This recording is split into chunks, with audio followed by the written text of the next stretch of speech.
What's up, everybody? Welcome in to the Early Edge. I'm your host, Alan Bell, and we have a fantastic show lined up for you this Saturday. But before we get to all that, let's take a look at how we did on Friday. Solid day here. Chip Patterson going strong with the under on Oregon State, Washington. Emory Hunt, Alcorn State, UConn, and Oregon State going with the three-game sweep there.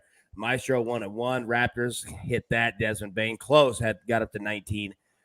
Zach Attack, tough one there with the Celtics. And then the side play Duke, team total over 29.5. Solid play on that one. So let's get in. Let's bring in the experts here. You guys have had enough of me, enough of seeing me. Let's see the guys here. First up, Mike McClure. How we doing, sir? Doing well, buddy. Good morning. Great to see you. Nice to see you, Micah. Fired up for this college football slate, but we've also got NBA, NASCAR finale coming up this weekend. Can't wait. Yeah, man. It's going to be fantastic. Micah Roberts, looking sharp as always, sir. How we doing? Hey, it's great to be with you guys today. Good morning. Happy Saturday. We got it all going on today and hope to have talk about a little bit of everything. Real quick, just to let you know, I heard a report, Texas A&M, about 20 players. A flu has come in, so this line's dropped from 3-1 in the morning. The one that matters the most is the freshman quarterback making his second starter, supposed to Connor Wigman. And last week, over 300 yards, 3 touchdowns, 4 touchdown passes, no interceptions. Every Texas A&M fan prayer was answered after a 4-game losing streak. This was going to be the big day, and now this happened. So I don't know anymore, but before you bet that game, check into it. TCU's holding steady at 8, Georgia 8.5, 9, and Alabama 13.5, pretty steady across the board. A lot of great games today. Man, that's good information right there. Yeah, that's great on Texas A&M. I mean, in terms of the info to know that going in, because we saw that with the Raiders dealing with it when they went on the road to New Orleans playing the Saints, and goose egg scored nothing. So, yeah, that's good information to have. All right, let's get into the storylines that affect the betting lines for today. Mike, I'm going to come right back at you, man. NASCAR season finale. Break it down, man. What do you got? Yeah, this is important here because this is the first time in 10 years that all the cars will be equal. So what they've done the last 4 years is the 4 drivers that are the championship 4, they give them like 5 extra horsepower. So you're wondering, how is this so ironic that the championship 4 drivers have won the last 9 races to close out the season? It's like, yeah, because their cars are better and it's made that way by NASCAR. But the next jet car now is completely different. Everybody's equal. So the sports books, if you look at some of their numbers, Circa really amazed me because they went on I'm assuming they don't know that the cars are all equal now, but they've got all the drivers bunched up, the 4 of them, like 4-1 or less.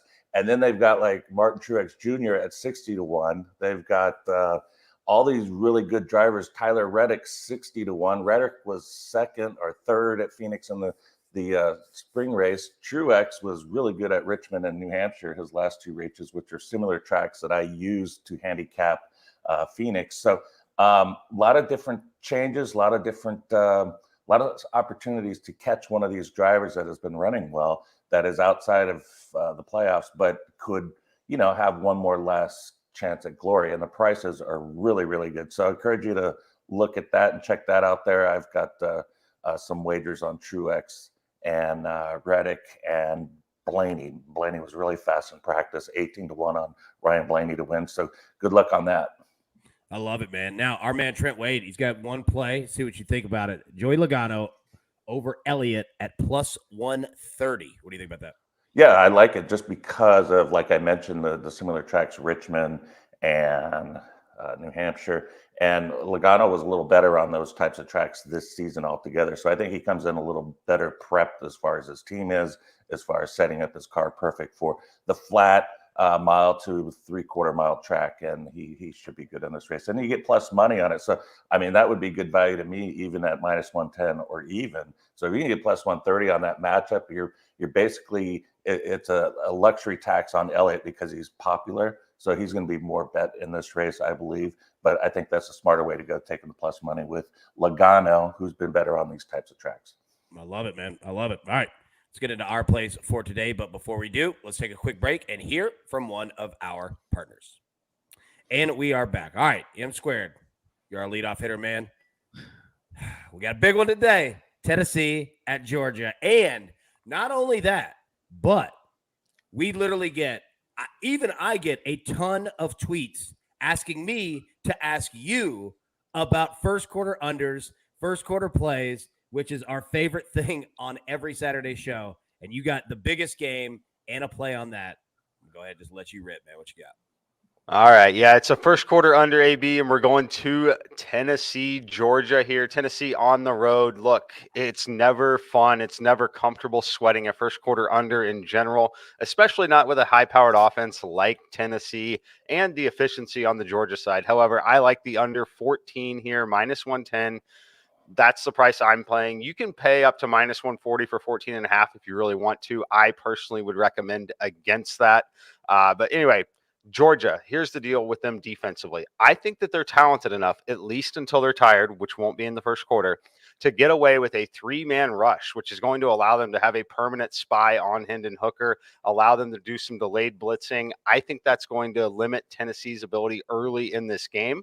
Georgia's cornerbacks are actually very, very good in man coverage, which is what they are going to play on the outside against those receivers. So, look, I think it might take Tennessee a little bit to figure things out in this game. We've seen Georgia start slow as well. Tennessee is improving defensively in large part to edge rusher Byron Young. Look for him to have an impact early and often in this game for Tennessee as well. We talk about these big numbers all the time. Anything over 2 touchdowns, yes, it happens frequently. However, a lot has to go right.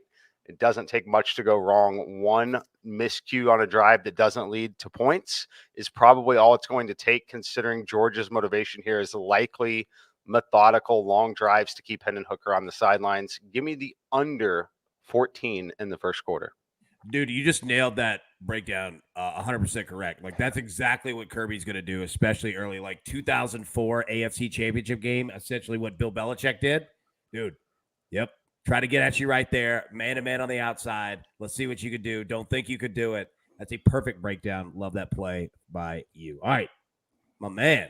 All right, Micah, coming over to you. You got 2 plays here. All right, we got one for the World Series. We got one in the NBA. It's what I love about both of you. You guys knock down every single sport that's out there. So, Micah, I'm just going to get out of your way, buddy. What you got? Yeah, first of all, I'd like to say that I saw the 4-year plan between Tennessee and Georgia, and it looks like the score the first 3 times was 43-17, Georgia. And I don't know, this the other game. I mean, I've seen 3 games. I've seen the history. It looks like, the great defense always beats the great offense. So that's all I have to say about that. I have a pick on the SportsLine you can check out on that as well. But the World Series right now, Phillies backs against the wall, plus 450 to win the series. If you think they can do the slingshot move, use this game to propel them to Game 7 win.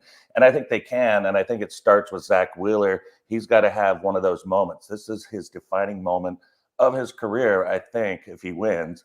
It'll be one we'll always look back like Madison Bumgarner or Joe McGrain, or, you know what I mean? One of those types of big games. And he has to bring it. And he can. In his last 8 starts, 4 of them, he's allowed no runs. He's been dominant at times. Valdez, you're going to have to take some pitches against him. You can't let this guy go very long in the game because he's been dominant. They've won 12 of his last 14 starts. They've won his last 4 starts.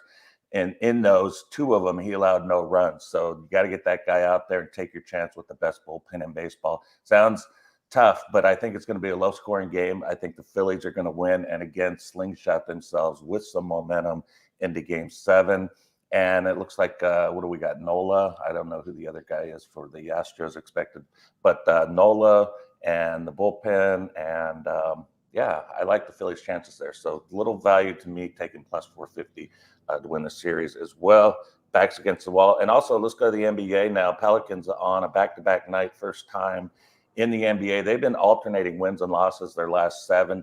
If the trend holds true, they're to lose this game after playing last night.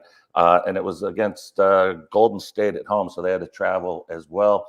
And you got the Hawks possibility. Trae Young, questionable with an eye, but they've had 3 days off. DeJounte Murray been really happy with the play. He's fitting in nicely with that Hawks club there. Hawks have had 3 days off, -2. That looks like value to me with the home team playing the tired team here. So that's it. We got the Hawks. I like it, man. And you're right, dude. Framber Valdez is a beast on the mound. Like, you have to get after him early because he can just shut you down throughout the night if he gets in a groove. And you know what? I went to the law library yesterday because I had an assumption. I checked out on it, and it is true. Castellanos, you do not have to swing at the first pitch of every at bat. You can allow it to just come. Right? Yeah, dude, it's driving me crazy, man. Like I'm with you, man. I picked the Phillies to win this before it started, and yeah, I think their bats come alive. I like that play a whole lot. All right, everybody, grab your paper, grab your pencil. Let's take a recap here. It does look sharp. M Square's on Tennessee, Georgia, first quarter under 14. Michael Roberts is on the Phillies money line plus 135 and the Hawks in the NBA -2. I am on Tennessee first half team total over 13.5. Chip Patterson is on Clemson -3.5. Clemson Notre Dame under 44. Texas Kansas State over 54.5. Wake Forest NC State over 54. And Emory Hunt is on St. Thomas -4.5 today. But we got way more picks coming for you from our college football weekly preview show. Tom Fornelli is on Texas Kansas State over 54.5. Army Air Force under 40, Michigan -26.5, Boise State -7.5. Jacob Fettner is on Ohio State team total over 49.5, Air Force team total under 23.5, North Carolina -7.5. Chip Patterson is on Tennessee plus 8.5, Texas Kansas State over 54.5, Clemson Notre Dame under 44, as we mentioned, Cincinnati Navy under 46.5, Michigan State team total under 13.5, Pitt -3.5, TCU -9.5. And our man, Micah Roberts, is on Mississippi State -12.5, Purdue -4.5, Wake Forest -4.5, TCU -9.5, LSU plus 13.5, and Georgia -8. So, gentlemen, heck of a show today. Well done. Everybody, thank you so much for tuning in. We'll be live Sunday, same time, 10 a.m. Eastern, breaking down everything for NFL Week 9. But until then, everybody, best of luck. Let's cash these tickets, and we'll see you tomorrow. Thanks.